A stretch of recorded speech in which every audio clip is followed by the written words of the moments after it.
Hello, and welcome to IRI Growth Insights C-Suite Conversations.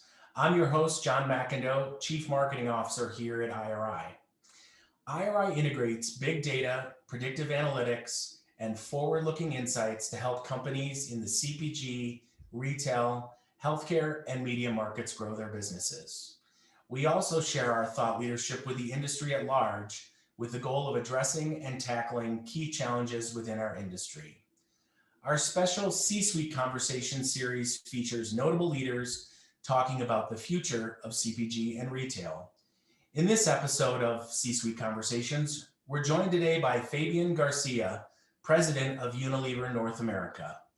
Fabian joined Unilever 1 year ago at a most pivotal time in CPG history, not to mention global history. Fabian's 40-year career spans working for some of the most prestigious brands around the world, including as president and CEO of Revlon and a variety of senior leadership positions at Colgate-Palmolive and Procter & Gamble. In early March of 2020, just weeks into his new role, Fabian announced Unilever's first pandemic initiatives, dubbed United for America, which included an $8 million donation to Feeding America, donations of masks to hospitals to safeguard healthcare professionals, and announcing May 21 as a day of service, providing an additional $12 million in support and encouraging employees to volunteer. All marketing spend on that day was actually dedicated to nonprofits on the front lines. In today's conversation, we'll be learning more about Fabian's dramatic onboarding at Unilever and how his personal mission of social justice and sustainability are the perfect fit for Unilever North America. Leading today's conversation is IRI's President and CEO, Andrew Appel, and IRI's team lead for Unilever, Jenn Hetrick. Andrew and Jenn, over to you. Thanks, John. Thanks. First of all, I want to say thank you, Fabian. And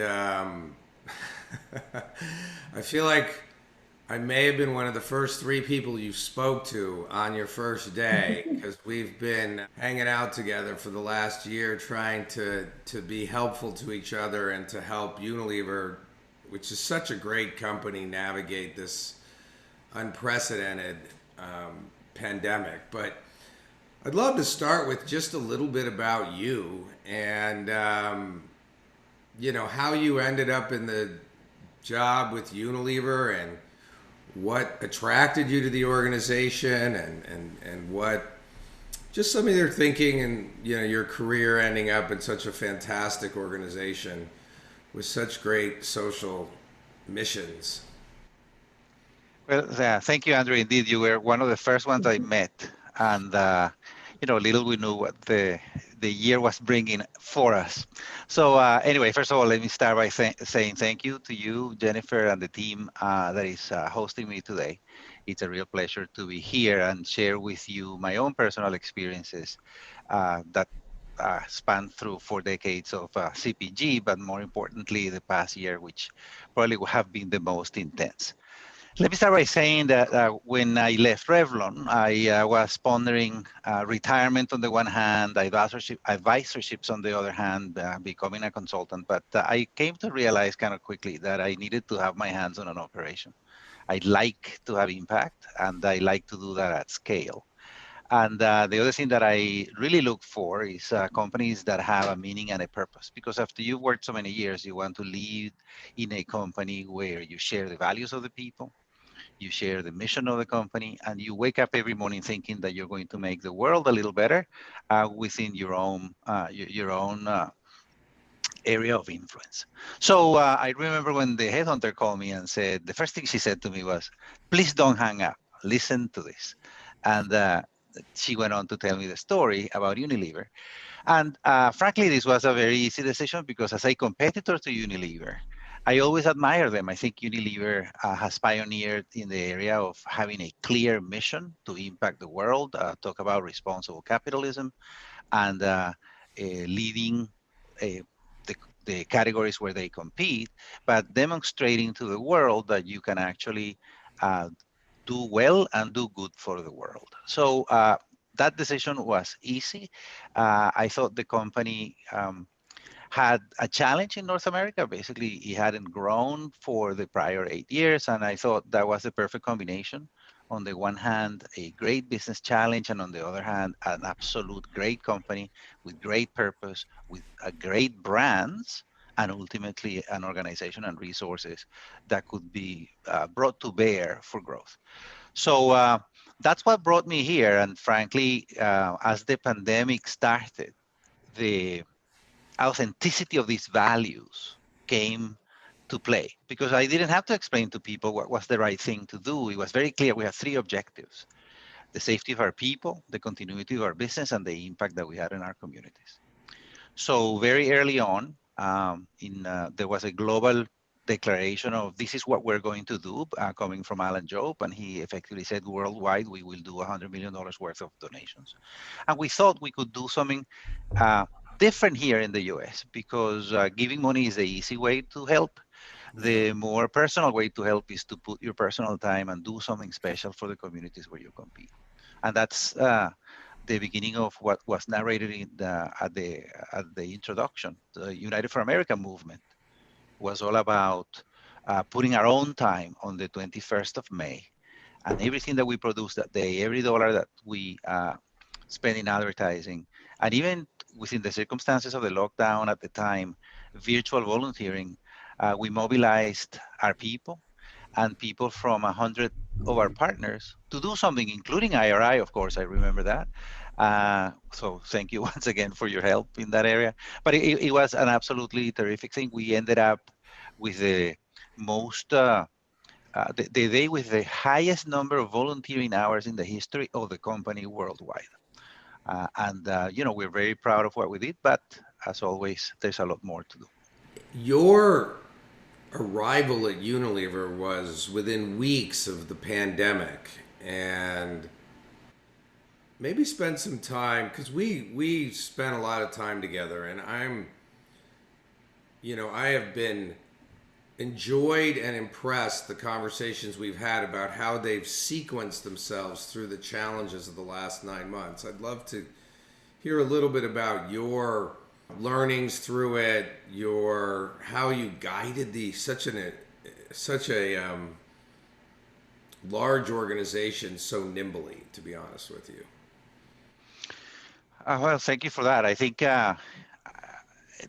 there's many. Let me reflect on that for a moment, because I think the first thing that I learned is you need to have clarity. You need to have clarity of objectives, you need to have clarity of purpose, and you need to have clarity of communication. And when it came to clarity of objectives, it was like crystal clear. The three things I just mentioned: safety of our people, continuity of our business, and impact on our communities. When it came to the clarity of communications, we realized very quickly that we needed to speak to people frequently. And those days, frequently meant daily, then weekly, and we needed to bring to them a message of transparency. And I remember that vividly, that we used a simple phrase to say to people: we will tell you what we know when we know it, even if what we will tell you is that we don't know. And if you recall the early days of the pandemic, where the narrative was very much about uncertainty. And that's this notion of giving people clarity through an uncertainty, gives people a sense of assurance that the management is sincere, authentic, and obviously telling them the truth. And that worked really, really well in telling people what they needed to know. The other thing that I found very interesting when it came to clarity was giving people clarity on expectations. So we will say, in the next 90 days, we want to try to tell you, first of all, whether we are going to stay in working remote for those that could work remote for an extended period of time, as opposed to, I will tell you this month what's going to happen next month. We thought the impact on the lives of people was really important. When it came to people in our factories, we gave them certainty that we will do everything we could to keep them safe. So we gave them PPEs. We ensured that everybody had temperature checks coming in. We made sure that everybody had a questionnaire declaring who they had been with, so we could do contact tracing. So a plethora of measures to ensure that people knew that our plants were safe, our manufacturing facilities, as well as the distribution centers and what have you. All in all, this notion of clarity and transparency was a quite important for us. And I will just say that my experience, having worked many times in crisis types, helped. I mean, I've gone through a few earthquakes. I've gone through a couple. I went through SARS a couple of times when I was in one of my prior employers as head of Asia.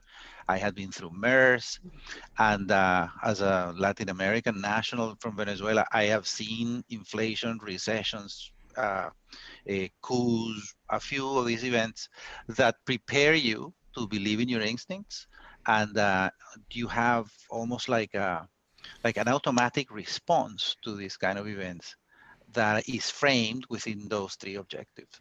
So it was a time of learning, I would also say to you, because the pandemic was very different than any one experience that I had before, in the sense that it was global for the first time, and the impact we now know it. But I remember watching television in April and just thinking, we don't really know how long this is going to last, or is it going to get better, is it going to get worse? You had a lot of different information. So anyway, you know the story very well. The other thing that I found fascinating, and this is not paid advertising, but this notion of the partnership with you guys, with IRI. You know, this is the first time in my career that I have had at my disposal the kind of resources that you bring to bear.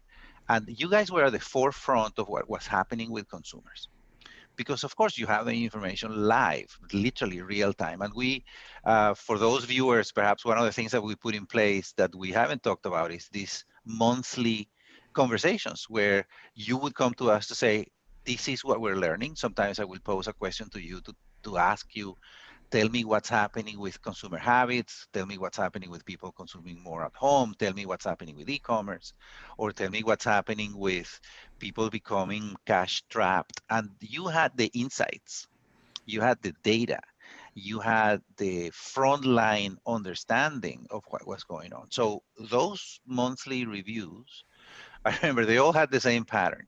You had 30 slides. We went through the first 5, and we just stuck to the discussions and kept going at the, why do you think this is happening, and what is, give me please some further insight. And right after I hung up with you, I will pick up the phone, talk to Liz in our CMI department, or talk to our business leaders and say, guys, you need to get on to this program, because that is the best prediction I could find of what was about to happen. So in this public forum, I want to say thank you, because what you did for us was absolutely outstanding. And I know that we have now established a tradition. So when a month goes by and I don't talk to you, I feel like I am missing something. So I think our next meeting is in a week, I believe. So, but we anyway, appreciate the partnership. To give you credit, like you embraced the themes as they, we were trying to stay like, a month ahead of you, right? And so the first conversation was on supply chain. The second conversation was on new buyers. The third conversation was on assortment. The fourth conversation was in e-commerce. And I the openness, right? We get the privilege over our long careers to work with a lot of senior leaders, and you display a desire to learn and then decide and take act with, and agility. And that really, I think, I assumed, and I could feel it through your organization, an organization I had been around for a year before you arrived. You were able to initiate a set of decisions and pace, I think, against that backdrop of safety of the people, do the right thing by the consumer and the brands. But the organization, for its scale, was probably the most decisive and fast-paced moving, because of that openness to hear, information and then make decisions quickly. Yeah. Well, I appreciate that. When I was interviewing with the company and trying to understand this enigma as to why does a company with the best brands and great resources not growing faster, part of the conversation at the time was about, well, we have silos and we have procedures and we have a, I'm going to call it a more conservative style where people were, I don't want to say conformed, but more, they were cruising. That was some of the narrative with how we were doing things. And, crisis cannot be squandered. And the crisis provoked a need for us to, first of all, cut all these silos and become more of an enterprise-centric unit. So it's not about the beauty and personal care or the food or the home care business. It's about the Unilever North America enterprise and how we could grow much faster by growing the units that were growing and reallocating resources from those that were not growing as fast. And we had categories, as you know very well, that were booming and still are booming because, of course, as I simplistically put it, we sell soap, we sell soup, and we sell cleaning products. And some of those are just benefiting from the consumer changes. But we also had other categories like deodorants, where the markets were not growing as much because people were at home and we were not enjoying those different occasions associated with the category usage. So we were, in a way, because of the crisis, we needed to be faster and we needed to be focused on the one Unilever as opposed to the three divisions. That's one thing. And the other thing I would say is that having a combination of experience and data and insights allowed us to take decisions that proved to be right in the marketplace. And we were just trying to stay one step ahead. That's the other big lesson here, which is you were a month ahead of us. We were trying to catch up with you, but we were leaving a lot of people behind because we were moving faster than many. And I am sure everybody has heard about that story about it doesn't matter how fast you run, you just need to run faster than the other guy. So yeah, this is when the bear is chasing you. So that is how I now reflect back and say, how do we keep these practices? Decision making, agility, as we characterized it internally. How do we keep the elephant dancing? Because we were dancing real well and real fast. Oh, by the way, we're still dancing. Jennifer, you wanted to talk a little bit about the role of diversity and women in the organization. I can come back to this question of how do you keep the elephants dancing, because I think it's a fascinating question. At the end of a long year, how do we, as leaders, rev everybody up to do it again? But for you, Jennifer. Yeah, I mean, when I think about Unilever, the office just is a vision of inclusivity, and Unilever was recently named one of the top 10 companies for executive women by Working Mother Media. And you were quoted even as saying that you're trying to create an environment that breeds inclusivity. Can you talk about some of your goals in that area? Yeah, thank you, Jennifer. So let me frame this first from a personal point of view, and then I'll talk a bit about what we're trying to do, what we have achieved, and what's next. So obviously, Unilever is a pioneer in sustainability, but not just environmental sustainability, but inclusivity as well and social responsibility. And when it came to inclusivity, the company declared early on that it wanted to have gender balance. It took 8 years for us to get to where we are now. And of course, these recognitions are not only great for the company, but are a tribute to a very deliberate effort to get here. And my own objective for the time I am going to be in this company is to lead a framework where the company will grow mid-single digits compound regularly and consistently over time, even after I leave. And second, that I leave behind the most inclusive, diverse, and agile company in North America. Now, I put those two declarations out there because I think it's important to move up from a very high level that we already have when it comes to inclusivity. So gender equality has been achieved already across the company. We have reached our goal of 50% of managerial roles across Unilever's global business being represented by women, and we are even higher in North America. And we had achieved that goal here a couple of years before the rest of the world. So there is a lot more behind inclusivity that we have achieved. So we have made progress with parental leave, family support, and job flexibility to offer a work environment where women thrive. So this is all terrific, but this is just one sliver of what we have to do. The next step is racial inclusivity. So it's about achieving a profile of our workforce and our executives that represents the communities where we market and live. And that's an area that we need to make a lot of progress with African Americans, Latinx, Asian Americans. And we have already, for the first time ever in the history of the company, disclosed where we are. And we have declared that we need to achieve those goals within the next 3 to 5 years. Now, this is more complex, I believe, than the global programs will call for, because obviously we want to be inclusive around the world, but here that matters a lot. So there are many campaigns that we need to put in place to do this, to achieve that. So we have started up programs for training programs for inclusion and establishing leadership accountability.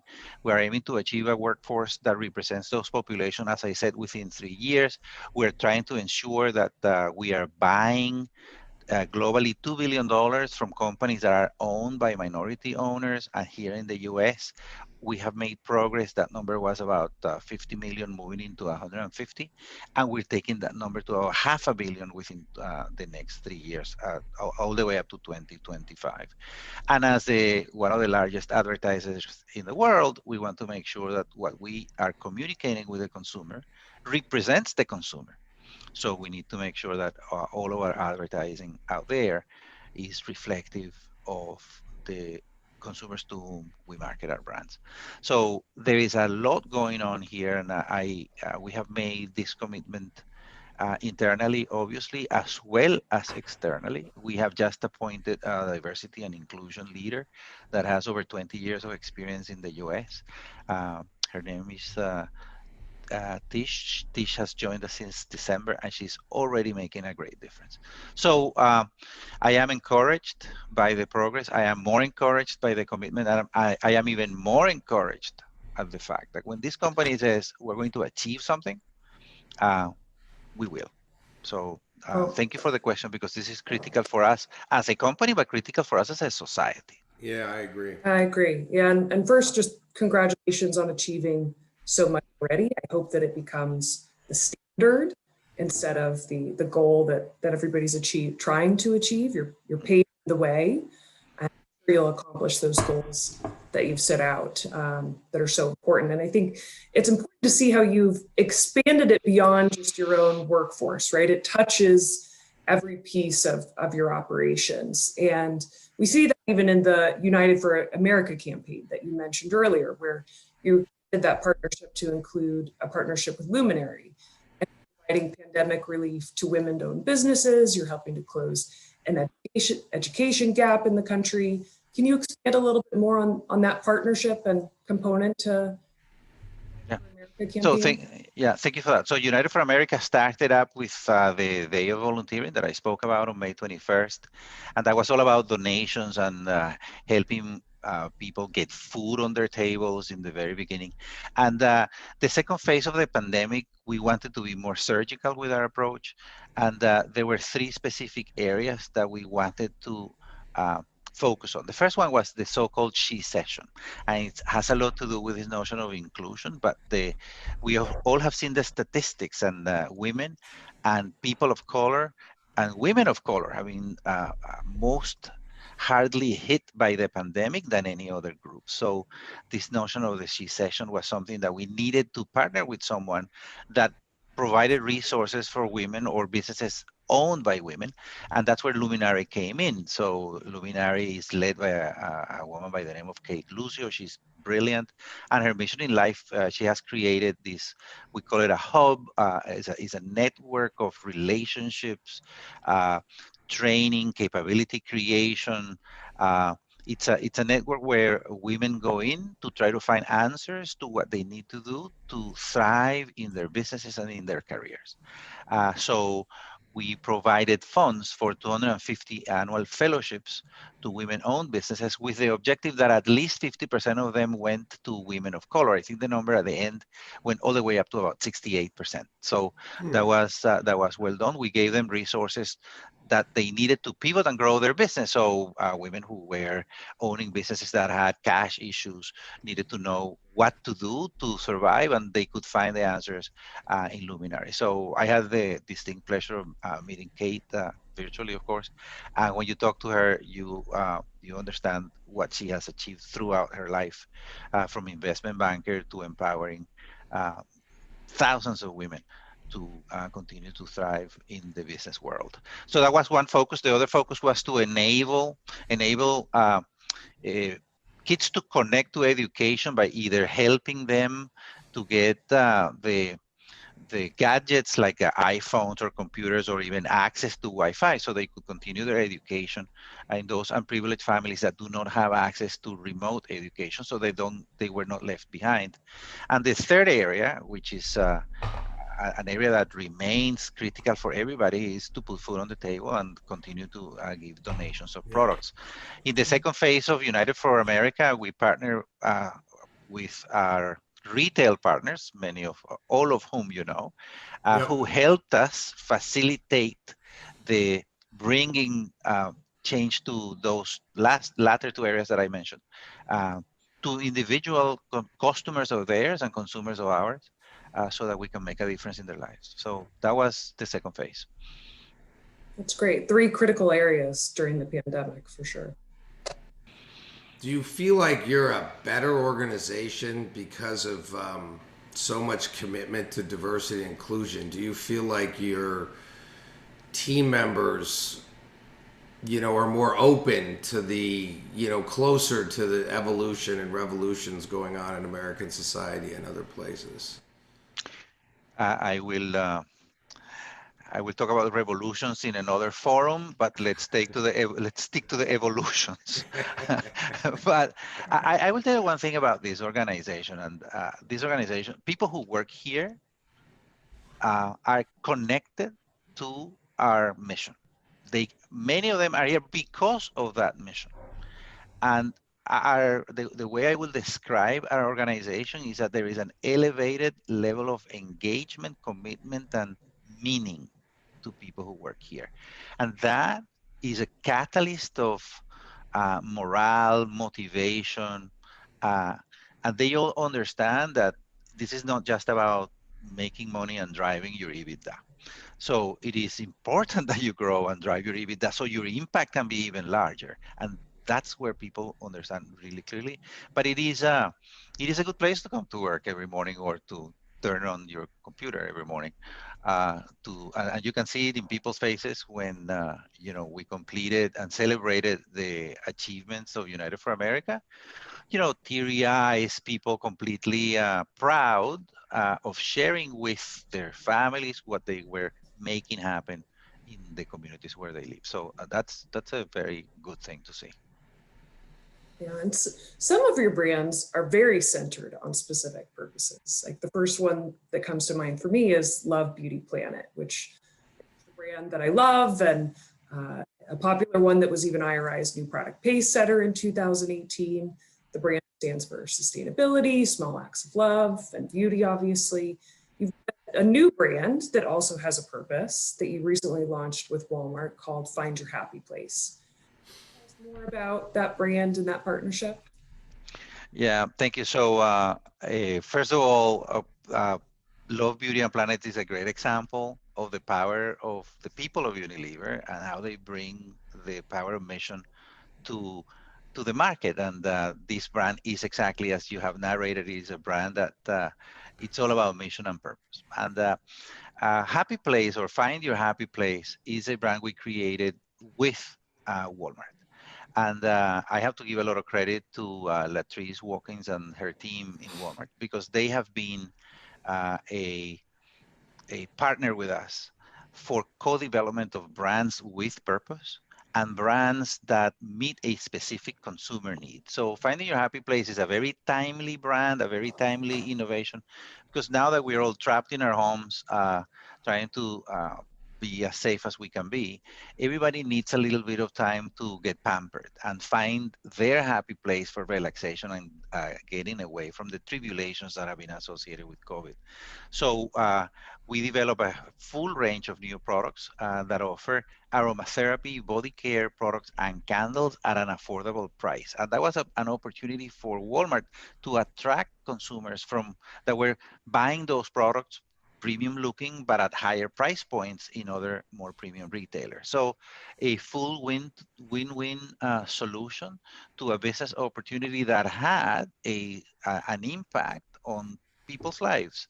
And Walmart consumers, obviously, equal than many others, needed to have that opportunity to feel relaxed and escape into their happy place the tribulations of this pandemic. So switching gears a little bit, Fabian, since I feel like I spent 2020 on the journey with you. As you reflect upon, the second half of the year, I think the second quarter was so much about safety and protection of your workers and just, trying to get our arms around the pandemic. But what are some things that you look back, you thought those were some good decisions, right? We made progress in areas that are important to the organization from an operational standpoint, and some that, as you sit here in late January, you're like, I think we need to put more emphasis on this now. We might have missed it a little bit. However you want to characterize it, the top 5 things that worked. You clearly moved at a pace as an organization that was very impressive. And I have my lens because we went through it together. But I'd be interested in your view of what really worked well and what didn't quite hit the mark. You're asking me from a category point of view, from an innovation point of view, or over innovation, everything? Buyers. We had so many. Supply, buyers, retailers, consumers. Always. Did you over innovate or under innovate as the year went on? Yeah. Well, thank you. I think this is a complex question because it's multidimensional. So let me start perhaps with the organization. We talked a bit about that clarity and transparency we want to keep, and that's obviously something that I think we hit the mark with it. I think from an organizational point of view, we also eliminated a lot of unnecessary work. And we were really focused on the 3 objectives I narrated in the beginning. And that gave clarity to people, and we focused on the bigger things and the bigger clients. So we articulate now part of our strategies to win big with our big brands and our big customers. Another thing that hit the mark was our ability to explode e-commerce. And you and I talked during many meetings about how to continue to drive our e-commerce business ahead of the market. 70% of our business in e-commerce is winning market share. So that has been a big win for us, and it's one area where we needed to learn as we went. The good news is we had a great infrastructure, but that infrastructure had not been put into play at the kind of standard of operating level that was required this year. Yeah. And it's not just one retailer or one business model, it's all of them, perhaps with the exception of direct to consumer, that although it grew, it didn't grow as fast, but we're talking high triple digits for turnover increases in e-commerce. And that is something that we need to continue to build, because the expectation obviously is now that the consumer has pivoted up to not just the safety, but the convenience, of course, of e-commerce. That promised land of e-commerce becoming 30% of retail is not far-fetched anymore. So that's where we're going. Perhaps the 30% is different by category, but we're seeing the number already in some of our own categories. So that's something that worked very well.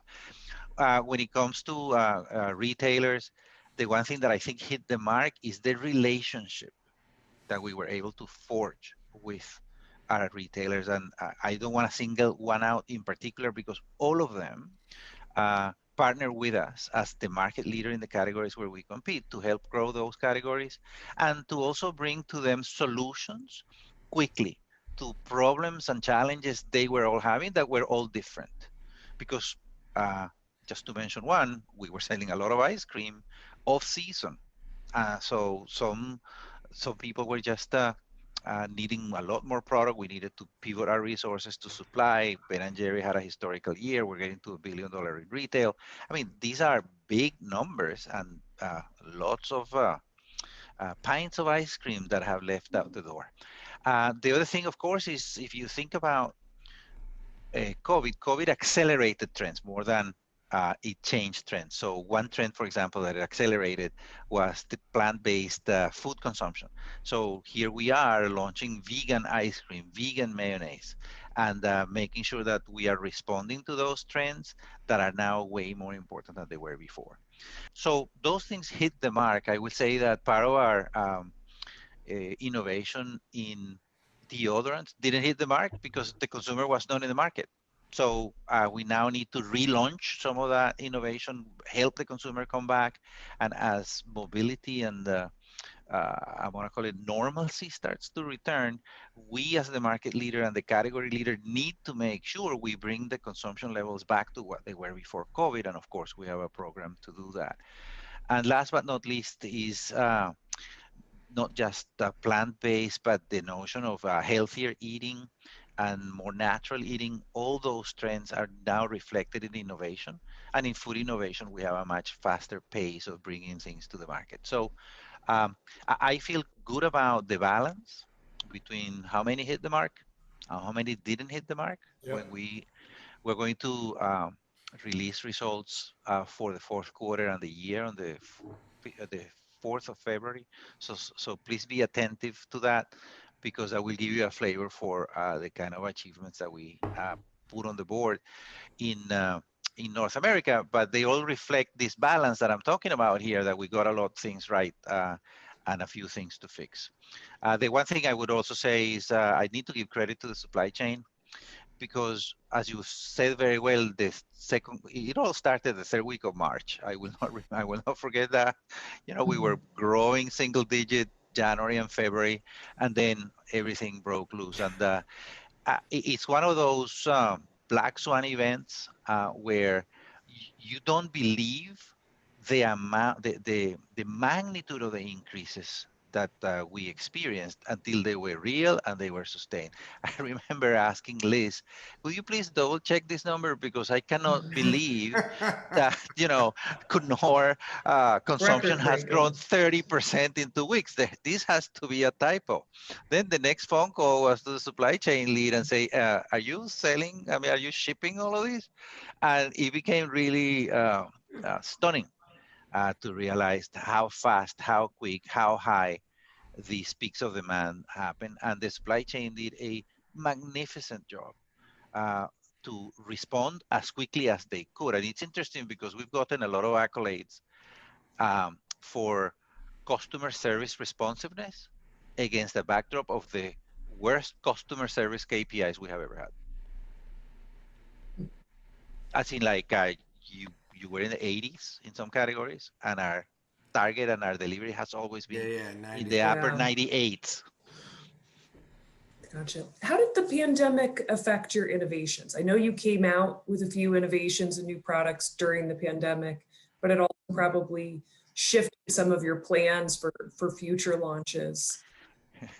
Future, present and future, I would say. So it was interesting that I would probably take the most emblematic of these changes. So in the beginning of the pandemic, I received this phone call from the guy who runs skin cleansing globally. And he says, "Fabian, we should get into hand sanitizers." And I said, "Hey, been around a couple of times in the hand sanitizer business, and that business comes and goes with the same speed. People are going to perhaps, maximize their consumption, but I have too many priorities to worry about hand sanitizers." So like half an hour later, he calls me back and says, "Hey, maybe we should get into hand sanitizers." So, he called me like 10 times that day. And I said, perhaps we should get into hand sanitizers. So within 6 weeks, we had stood up 3 factories here in the US and factories outside of the US that were able to meet FDA demands and FDA standards so that we could get into hand sanitizers. And we stood up a business that saw us get leadership of hand sanitizers in Walmart, for example, with 38% share in the middle of September. And we It's did pretty that within incredible. six weeks. And we had product specs from the past, but we didn't have them branded. So we ended up bringing first in Suave. And then we introduced the Dove hand sanitizer that not only kills 99.9% of germs, but also moisturizes your hands. So we did indeed get into hand sanitizers, and that drove our growth along with liquid hand soaps and obviously body wash to unprecedented levels. Seventh generation also saw increases in demand that were multiple, especially in disinfectants. And that put a great challenge in supply chain because we needed to get the usually hard to find chemicals that go into seventh generation at higher levels, and the suppliers were not ready to speed up as fast as the market, but we were able to find a solve for that. And in food and refreshments, what we have seen is just absolute madness. So I don't know what is it with pandemics and mayonnaise, but boy, it's 24/7 what is happening. And also with ice cream, though that one I understand because I myself find comfort food quite important during these days. And the amount of innovation and the amount of sheer production of not just the Ben and Jerry's and the Talentis of the world that were growing fast before the pandemic, but some of our classic brands like Popsicles or Briars, all those brands were growing at a fast pace. And it has been amazing what we have been able to do to innovate in not just new products, but innovate in the ways we were bringing those products to consumers. Because if you think about it, before the pandemic, we were running a very efficient supply chain. So we had maybe 5-10% capacity Yeah, we unutilized talked at about the that. max. And our engineers and supply chain planners figured out through machine learning and advanced analytics what were the right SKUs for the right customers at the right time, and deploy that intelligence so that we could supply the market. So I think innovation went far beyond new products. It went inside the company to find better ways to cope with unprecedented change. And that to me is a reason for celebration. And again, it's one of those lessons that needs to stay with us because although the pace of the market change, I hope, is not as crazy fast as it was last year, I think we now know how to respond to consumer needs that are unanticipated and unmet much quicker than ever before. So very proud of what they have done, and quite conscious of what we need to keep. As we wrap up, what keeps you up at night for the 2021, for the new year? Is it emotion, energy? Just you can only, be in high adrenaline, crisis mode for so long, and then it takes a different kind of leadership, I think, to lead in the second year of craziness. So, or are there specific trends that you see that you think are sustained? You already mentioned e-commerce is obviously an area of continued investment and innovation, but just curious as you're taking a minute off or whatever, or deciding to do your work from another state, but hopefully getting a couple hours off. Is there anything that has you thinking, wow, this is 2021 and it's a little bit different than last year? Well, let's start by recognizing that 2021 started with a bang, because on the 6th of January, we were all thinking, gee, what is this and what are the consequences of what's happening? If I put that to one side, but as a sharp reminder that things in 2021 were not returning to normal because the world didn't change overnight on the 31st of December. The first thing that I would say is we are assuming that this pandemic is with us at least through the summer, and that there is not such a thing as a return to normalcy. We are going to return to some new ways of living with COVID. So we have to respond to that challenge from our consumer, customer and an organizational point of view. So for the consumer, obviously, this conversation we just had on innovation, increase the pace, ensure you are responding to these emerging trends that are going to stay, and be flexible to return to the trends that are going to revert once that normalcy is reestablished and people start to go back to offices and resuming economic activity. So with customers, is the shift in customers is very important because all of them obviously have benefited from e-com, some more than others because some were better prepared, but most of them need to now have a much larger component of e-com. But brick and mortar remains their most important outlet, with the exception of the pure play retailers. So we need to continue to respond to that. And as the consumer comes back, as traffic returns, we need to be ready to respond. But that is towards the second half of the year, I believe. And when it comes to the organization, I think the single most important challenge we have as leaders is to keep our people motivated and driven through the continued tribulations of some form of lockdown and restricted living, because we're all tired of being home. We have demonstrated that when we're all home, we can work productively. And those are for those of us who have the luxury of working from home. The people who are working from the plants are tired of having to use the PPE and having to, in a way, risk their lives to do their jobs, despite the great safety measures that we have taken.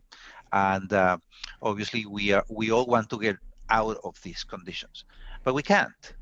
And that means that everybody has cycles. Every individual has cycles, and we as leaders need to be consistent at the top, that we have to be absolutely watchful that our employees are safe, absolutely watchful that we're leading by example to make sure that we keep our energies high, we give them the clarity they require, the resources that they need, and the understanding, I think this is most important, and the empathy that they deserve. Because at the end of the day, it is the effort of everybody who has very different needs. Some people are having kids at home. Some people are missing their kids because they're not home. Some people are missing their friends at work, and some people are just depressed because the situation is so unbearable. So that to me is the single biggest leadership challenge we have, is to keep our organizations thriving through yet another year of this. And by the way, make no mistake, I don't want to be the prophet of doom, but 2022 is going to come and we are still going to be wearing masks.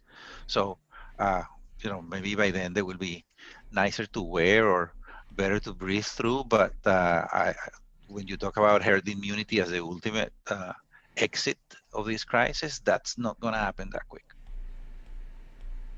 But we should finish on an uplifting tone, and I think the uplifting tone is I do believe there is growth in this market. I think the economy has hit its bottom, and I am encouraged by what I hear. This is not a political statement, but obviously having clarity from the top as to vaccinations, as to recovery of the economy, and as to restoring, I guess, clear direction for the country will give us a framework for us to help our people see that there is light at the end of the tunnel, and that we can, not all the companies, but many companies, especially ours, we are in a position to thrive as we go forward.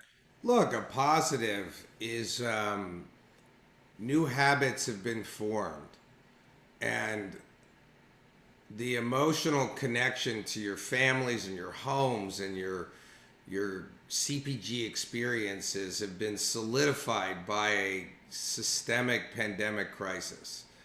And I think that what you do and what you do in terms of serve consumers and create moments of delight and provide high quality products, are going to be more important tomorrow than they were yesterday. And I think that is a positive, right? We've all, it's in all our surveys, right? People have used this industry's products as a way to create normalcy, to create comfort, to create connection, to create family, to experiment with new things, to get healthier.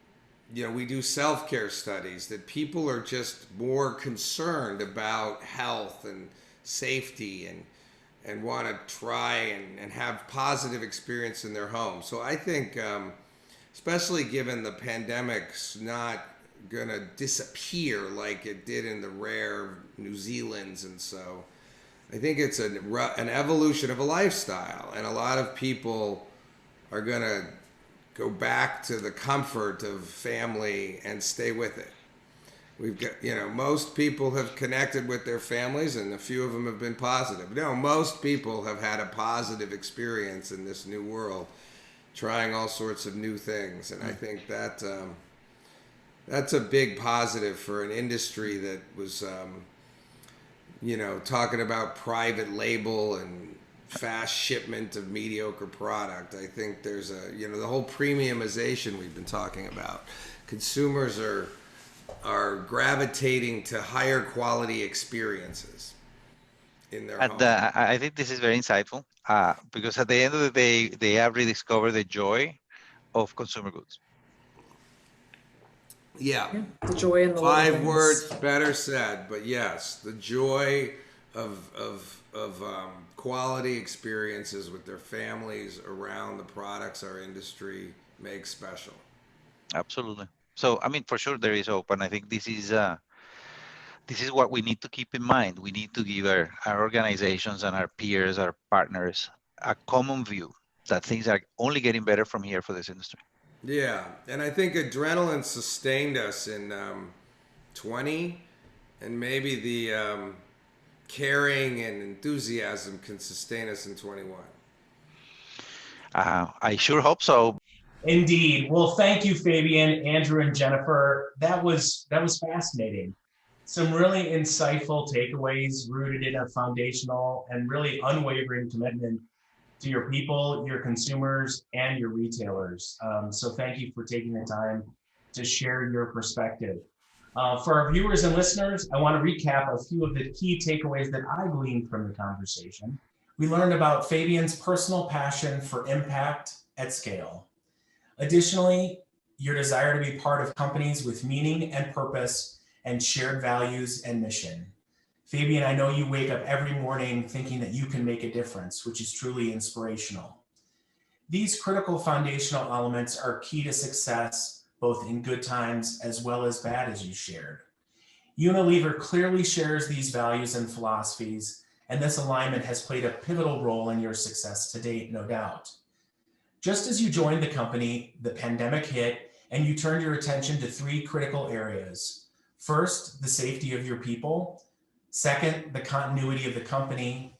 And third, support of the communities you live and serve. Fabian, I know many companies might have easily shied away from this third area, but not Unilever, and certainly not you. You talked about the critical elements of success as you tackled the COVID crisis. You talked about the power of clarity and transparency, clarity of objective, of mission, of communication, and last but not least, expectations. You also shared how your previous experience in disasters and crisis in other roles prior to joining Unilever and being a Venezuelan national helped prepare you to deal with the COVID crisis. I thought your perspective on the partnership with IRI and the role we played was really interesting. You talked about the power of resources and access to a partner that was truly at the forefront of what was happening with consumers. You spoke about how IRI was ahead of the curve and had a real-time pulse, a fact-based frontline understanding, and how IRI offered the best protection for Unilever as to what was about to happen. You also spoke about the power of experience, data, and access paired with technology to insights that empowered Unilever to take action and act quickly. You had to stay one step ahead, and the technology and the data enabled you to do that. I thought your comment about the greatest opportunity in figuring out how to continue embracing your agile decision-making practices to keep the elephants dancing, as they say, was very, very interesting. Your focus on inclusivity, sustainability, and social responsibility is certainly admirable. It's essential to building relevant relationships with consumers, but more importantly, the right thing to do for society. and I wholeheartedly agree. I thought it was interesting when you said your ultimate goal is to leave behind the most inclusive, agile, and responsible company in the industry. I wish you all the success in that, and I have no doubt you will be supremely successful. Switching gears to the operations of the business, you talked about innovation and how COVID accelerated trends more than really changing trends, prompting Unilever to accelerate its innovation efforts dramatically. For example, standing up a hand sanitizer business from the ground up within 6 weeks that led to unprecedented returns. That's really impressive. You also talked about how some were hits and others were less impactful, and the power of balancing those is really essential. You spoke about how you eliminated unnecessary activities, rather focusing on the big things with big payoffs, winning big with big brands and big retailers. Of course, you talked about the explosion of e-commerce, embracing e-commerce, and innovating for this new medium, with 70% of e-commerce efforts increasing market share. Of course, you talked about forging new and different relationships with retailers in this wake of the pandemic, bringing them solutions to their unique problems and bringing those solutions to them quickly so that they can act with confidence. You talked about the heroic role that your supply chain team played in this disruption. Incredible, incredible disruption, as you characterized it, truly a black swan event with tremendous response and customer support. You spoke about how the single biggest challenge for your organization in 2021 is how to keep everyone motivated and going strong as we slowly exit the pandemic in 2021. As you said, we're rediscovering the joy again of consumer goods. There's growth in this market and opportunity abounds ahead. Well, I don't think we could agree anymore. For our listeners and viewers, this recorded conversation will be available at our website, www.iriworldwide.com. We hope that you'll take the opportunity to review our other thought leadership, including valuable reports and a dashboard of economic indicators. With that, thanks so much for joining us today and have a wonderful day. Take care.